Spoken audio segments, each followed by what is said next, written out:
tangents that we're finding or using here. We've got two tangent segments that have a common external point. In this theorem, you can see that S is the common external point, and the points of tangency are here at T and here at R. And these segments, since they have a common external point, they are congruent. So these are congruent to each other.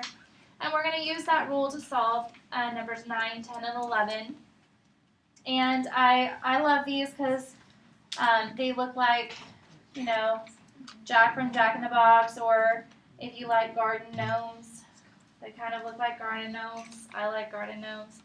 So on number 9, this one has pretty basic algebraic expressions here that we're going to solve for x with. So if they have a common external point, so I'm using the rule that they're equal to each other. So I just set them equal and solve. So I'm going to subtract 4x from both sides. 7 equals 3x minus 8. Add 8. 15 equals 3x divided by 3. X is 5. So for number 9, we'll get 5 for x. On number 10, we've got a little bit more complicated expression here. Again, using the same rule, so we're going to set them equal to each other. So 3x squared minus 10 equals 17. So to solve that, you need to isolate your x term. So we're going to add 10 to both sides, would give me 27. Divide by 3 to get your x squared alone. That gives me 9. And square root. When you're solving with square rooting, don't forget that you could get a positive or a negative of that square root number, and then you need to decide, can you have a negative? So if I look at the expressions, does either of them have where a negative would be bad in this case? And it really doesn't. So x could actually be a positive or a negative 3 for this problem. So you want to watch for that, whether you can have the negative in the answer or not. That's something that you want to think about before you finalize your answer. On number 11, it's a little bit more work that we're going to have to do to solve that one. And I say that because I'm looking at the original equation and I notice that it has x squared and x's in it. So I'm going to set these equal to each other.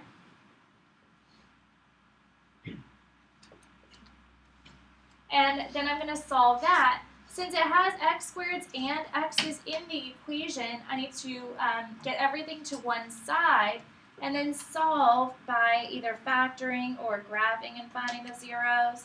Subtracting the 3 here would be a negative 5. You could, at this point, graph this in the calculator, find the roots, find where it crosses the x-axis. That would give you the answers. You could use quadratic formula and find the answers, or you can factor and find the answers.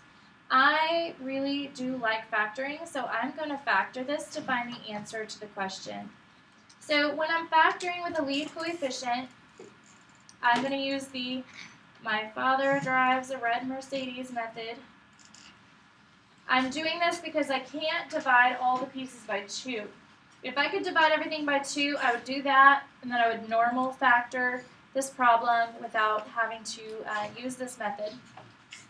But in this method, it stands for multiply, factor, divide, reduce, move, and it works for any trinomial that can be factored. This will work.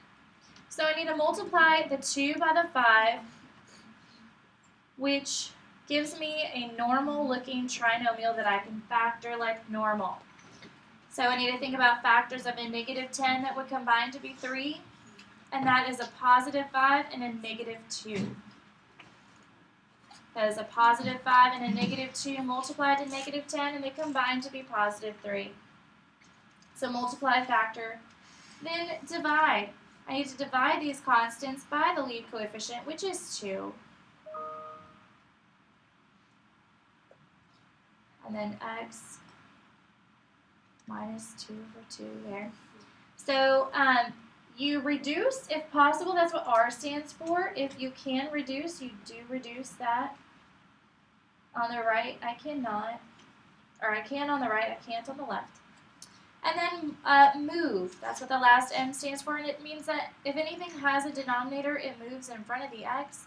So this would be 2x plus 5 and x minus 1.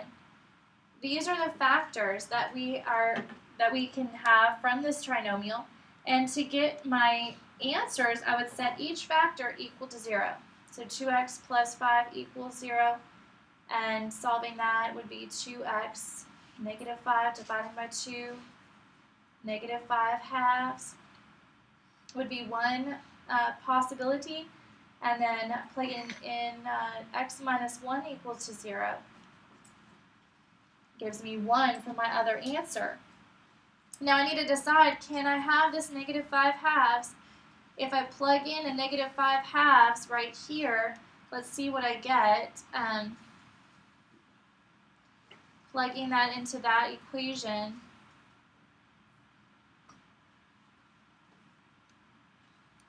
Now again, remember I said you could graph this and find the zeros as well. That's probably easier than this route.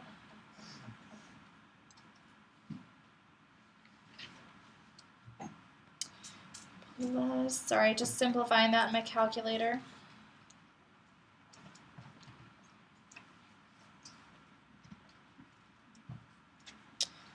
Minus 2. It gives me 3, so it does give me a positive value, and it should because this is supposed to equal to that. So plugging it in, getting 3, I know that I'm doing this problem correctly, and it does work. So I can have both of these answers.